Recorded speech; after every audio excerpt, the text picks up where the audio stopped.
بن مالک رضی اللہ تعالی عنہ نے کہا کہ رسول اللہ صلی اللہ علیہ وسلم نے فرمایا، جس نے ہماری طرح نماز پڑھی اور ہماری طرح قبلے کی طرف منہ کیا اور ہمارے ذبیحہ کو کھایا تو وہ مسلمان ہے جس کے لیے اللہ اور اس کے رسول کی پناہ ہے، پس تم اللہ کے ساتھ اس کی دی ہوئی پناہ میں خیانت نہ کرو۔ صحیح بخاری حدیث نمبر 391۔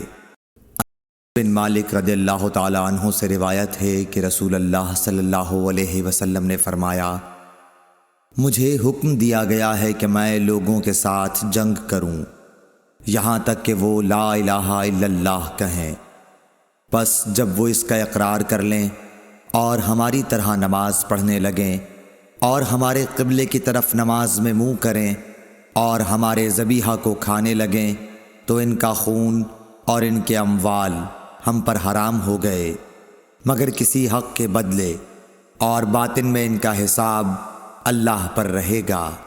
صحیح بخاری حدیث نمبر 392۔ بن سیاح نے حضرت انس بن مالک رضی اللہ تعالی عنہ سے پوچھا کہ اے ابو حمزہ، آدمی کی جان اور مال پر زیادتی کو کیا چیزیں حرام کرتی ہیں؟ تو انہوں نے فرمایا کہ جس نے گواہی دی کہ اللہ کے سوا کوئی معبود نہیں اور ہمارے قبلے کی طرف منہ کیا اور ہماری نماز کی طرح نماز پڑھی اور ہمارے ذبیحہ کو کھایا تو وہ مسلمان ہے۔ پھر اس کے وہی حقوق ہیں جو عام مسلمانوں کے ہیں، اور اس کی وہی ذمہ داریاں ہیں جو عام مسلمانوں پر ہیں۔ اور ابن ابی مریم نے کہا، ہمیں یحییٰ بن ایوب نے خبر دی، انہوں نے کہا ہم سے حمید نے حدیث بیان کی، انہوں نے کہا ہم سے انس بن مالک رضی اللہ عنہ نے نبی کریم صلی اللہ علیہ وسلم سے نقل کر کے حدیث بیان کی۔ صحیح بخاری حدیث نمبر 393۔ ایوب انصاری رضی اللہ تعالی عنہ سے روایت ہے کہ رسول اللہ صلی اللہ علیہ وسلم نے فرمایا، جب تم قضائے حاجت کے لیے جاؤ تو اس وقت نہ قبلے کی طرف منہ کرو اور نہ پیٹھ کرو، بلکہ مشرق یا مغرب کی طرف اس وقت اپنا منہ کر لیا کرو۔ ابو ایوب نے فرمایا کہ ہم جب شام میں آئے تو یہاں کے بیت الخلاء قبلہ رخ بنے ہوئے تھے، جب ہم قضائے حاجت کے لیے جاتے تو ہم مڑ جاتے اور اللہ عز و جل سے استغفار کرتے تھے۔ اور ظاہری نے عطا سے اس حدیث کو اسی طرح روایت کیا۔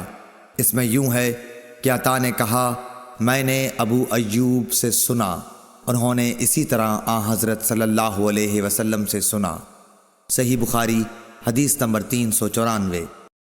بن دینار نے کہا، ہم نے عبداللہ بن عمر رضی اللہ تعالیٰ عنہ سے ایک ایسے شخص کے بارے میں پوچھا جس نے بیت اللہ کا طواف عمرے کے لیے کیا لیکن صفا اور مروہ کی سعی نہیں کی، کیا ایسا شخص بیت اللہ کے طواف کے بعد اپنی بیوی سے صحبت کر سکتا ہے؟ آپ نے جواب دیا کہ نبی کریم صلی اللہ علیہ وسلم تشریف لائے، آپ نے 7 مرتبہ بیت اللہ کا طواف کیا اور مقام ابراہیم کے پاس 2 رکعت نماز پڑھی، پھر صفا اور مروہ کی سعی کی، اور تمہارے لیے نبی کریم صلی اللہ علیہ وسلم کی زندگی بہترین نمونہ ہے۔ صحیح بخاری حدیث نمبر 395۔